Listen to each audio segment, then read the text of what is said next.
তারপরে আমার কাছে মনে হইলো যে আমি যদি বাচ্চাই নেই তাহলে আমি ওর সাথে থাকবো, যেহেতু আমার হাজবেন্ড বেশি থাকে না আমার সাথে, থাকলে আমার বাচ্চাটা হয়তো ওর মতো সুন্দর হবে।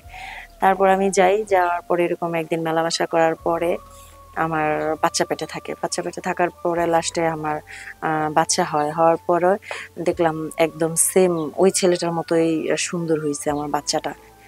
এখন আমার বাচ্চার কিন্তু 5 বছর বয়স। তো আমি এরকমই প্রায় ওই ছেলের সাথে একটু সম্পর্ক যখন ছিল, ওই আমার বাচ্চাটা যখন 1-1.5 বছর, তখন ওই ছেলেটা আবার মানে বিয়ে করে, বিয়ে করে ফেলে, কিন্তু তারপর তার সাথে আমার একটা রিলেশন থাকে। থাকার পরে এক সময় আমার বাচ্চাটা 5 বছর হয়ে যায়, হয়ে যাওয়ার পর ওই ছেলেটা ওই গ্রামে থেকে চলে যায়, ও আর সংসার নিয়ে চলে যায়। তখন আমার খুব কষ্ট হয়, মানে আমি ওই ছেলেটাকে বিয়েও করতে চাইছিলাম, তো কিন্তু আমার হাজবেন্ডের জন্য পারি না, যেহেতু ওই আমার হাজবেন্ডের সয় সম্পত্তি, আমি তো এখান থেকে বঞ্চিত হব। যাক, হয়তো আমি বাচ্চাটা নিয়ে থাকবো। তো এরকম করতে করতে যখন আমার বাচ্চাটা বড় হয়, তো আমার এই বাচ্চাটা আসলে বাচ্চাটার মুখের দিকে তাকালে ওর কথা মনে হয়, কিন্তু মনে হয় ঠিক আছে, কিন্তু বাচ্চাটা দেখলে আমাকে মানে আমার নিজেকে অপরাধী মনে হয়। এই জন্য অপরাধী মনে হয় যে আমি আমার হাজবেন্ডকে ঠকাইলাম একটা সুন্দর বাচ্চার জন্য, আর এই বাচ্চাটা তো আমার হাজবেন্ডের না, এক হিসাবে একটা এটা তো অবৈধ। তো অবৈধভাবে আসলে আমি আমার বাচ্চাটাকে নিয়েছি, তো নিজেকে এতটা অপরাধী মনে হয় বলে বোঝাতে পারবো না। তো আমি এই কষ্টের কথাটা আসলে আমি আমার মনে মনেই রাখি, মনে মনে রাখি, এটা আমি আর কখনো কারো কাছে বলি না। কারণ আমার হাজব্যান্ড কাছে যদি আমি এখন বলি, সে তো আমাকে ছেড়েই দিবে। আর ওই ছেলে তো আমাকে এখন ছেড়ে চলেই গেছে, সে তার সংসার পাচ্ছে, যে সংসার করতেছে। আমি যদি তার সাথে এখন অবৈধভাবে থাকতে চাই, সে থাকবে, সে যোগাযোগ করে, দূরে চলে গেছে কিন্তু যোগাযোগ করে, কিন্তু সে অবৈধভাবে থাকবে, তা আমি তো আর অবৈধভাবে আর থাকবো না। যেহেতু একটা বাচ্চা দরকার ছিল, বাচ্চাটা নিয়েছি। আমি কবিতা বলতেছিলাম। আমার গ্রামের বাসা হচ্ছে আপনার বরিশালে, আমি বরিশালের মেয়ে, কিন্তু ছোটবেলা থেকেই ঢাকা থাকি, কারণ আমার বাবা ব্যবসা করতো, সেজন্য আমাদের ছোটবেলা থেকে ঢাকা থাকা হতো। বছরে বছরে দেশে যেতাম, যখন দাদি বেঁচে ছিল তখন যাইতাম, আর এখন দাদি বেঁচে নেই, তাই এখন আর যাওয়া হয় না। তো আমার বাবার আসলে স্বপ্ন ছিল আমাকে গ্রামেই বিয়ে দেবে, যেহেতু আমাদের নিজেদের বড় বাড়ি আছে, সবকিছুই আছে।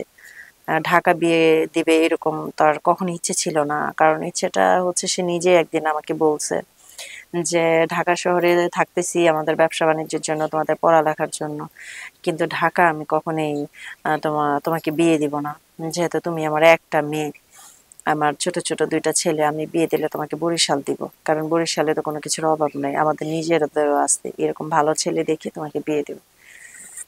তো আমার আর কোনো মানে তেমন কোনো পছন্দ ছিল না। তারপরে আমি আমার বাবা মায়ের কথায় রাজি।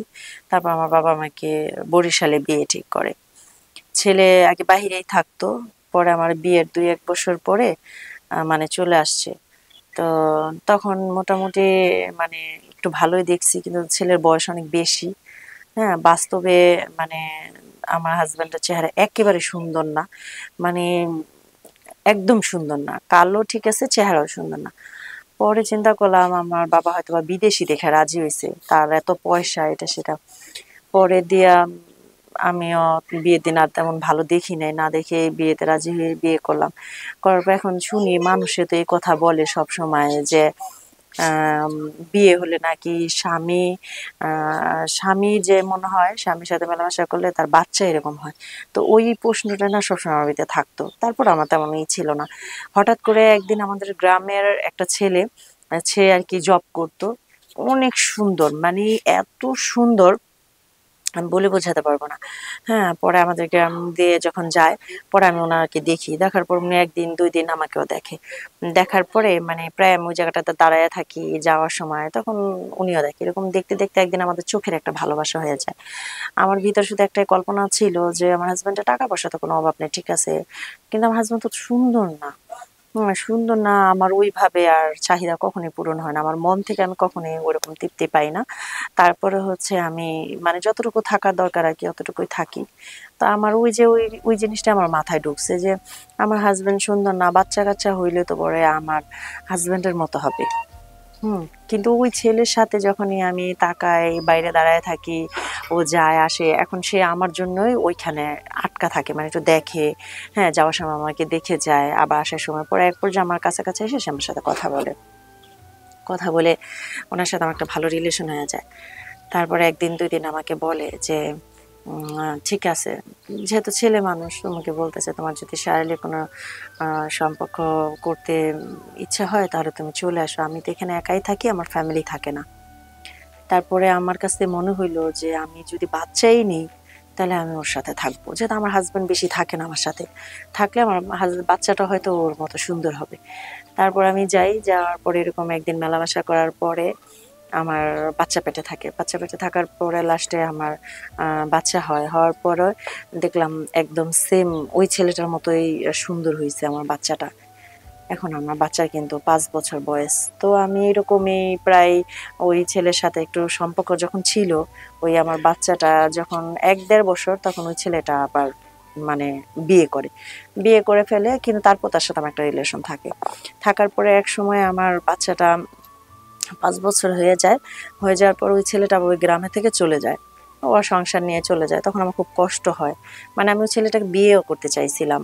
তো কিন্তু আমার হাসব্যান্ডের জন্য পারি নাই। যেহেতু ওই আমার হাসব্যান্ডের সয় সম্পত্তি, আমি তো এখান থেকে বঞ্চিত হব। যাক, হয়তোবা আমি বাচ্চাটা নিয়ে থাকবো। তো এরকম করতে, করতে যখন আমার বাচ্চাটা বড় হয়, তো আমার এই বাচ্চাটা আসলে বাচ্চাটার মুখের দিকে তাকালে ওর কথা মনে হয়। কিন্তু মনে হয় ঠিক আছে, কিন্তু বাচ্চাটা দেখলে আমাকে মানে আমার নিজেকে অপরাধী মনে হয়। এইজন্য অপরাধী মনে হয় যে আমি আমার হাসব্যান্ডকে ঠকাইলাম একটা সুন্দর বাচ্চার জন্য। আর এই বাচ্চাটা তো আর আমার হাসব্যান্ডের না। এক হিসাবে এটা তো অবৈধ। তো অবৈধভাবে আসলে আমি আমার বাচ্চাটাকে নিয়েছি। তো নিজেকে এতটা অপরাধী মনে হয় বলে বোঝাতে পারব না। তো আমি এই কষ্টের কথাটা আসলে আমি আমার মনে, মনেই রাখি। মনে, মনে রাখি, এটা আমি আর কখনো কারো কাছে বলি না। কারণ আমার হাসব্যান্ডের কাছে যদি আমি এখন বলি, সে তো আমাকে ছেড়েই দিবে। আর ওই ছেলে তো আমাকে এখন ছেড়ে চলেই গেছে। সে তার সংসার পাচ্ছে, সে সংসার করতেছে। আমি যদি তার সাথে এখন অবৈধভাবে থাকতে চাই, সে থাকবে। সে যোগাযোগ করে, দূরে চলে গেছে কিন্তু যোগাযোগ করে। কিন্তু সে অবৈধভাবে থাকবে। তা আমি তো আর অবৈধভাবে আর থাকবো না। যেহেতু একটা বাচ্চা দরকার ছিল, আমি বাচ্চাটা নিয়েছি। তো এখন হচ্ছে আমার হাসব্যান্ডকে আর কিছু বলি না। হাসব্যান্ড এখন তো একটু বয়স হইছে। সে তার কাজ নিয়ে ব্যস্ত থাকে। কিন্তু বাচ্চাটা আমি পাইছি ঠিক আছে। আমি যা চাইছি পাইছি। কিন্তু আমার অপরাধী মনে হয় এটা। আর আমার শারীরিক মানে চাহিদা আমার হাসব্যান্ড আর পূরণ করতে পারে না। এই চাওয়াটা আমার মানে আ না পূরণ হওয়ার মতো। তো এই কষ্টটা আসলে আমি আমার বুকে চেপে আমি এই সংসারটা করতেছি। তো আপনারাই বলেন যে আমার আসলে আ করার কি ছিল? তো আপনারা হলে কি করতেন? তো আমি আসলে ভুল করেছি। এখন আমার নিজেকে অনেক অপরাধী মনে হয়।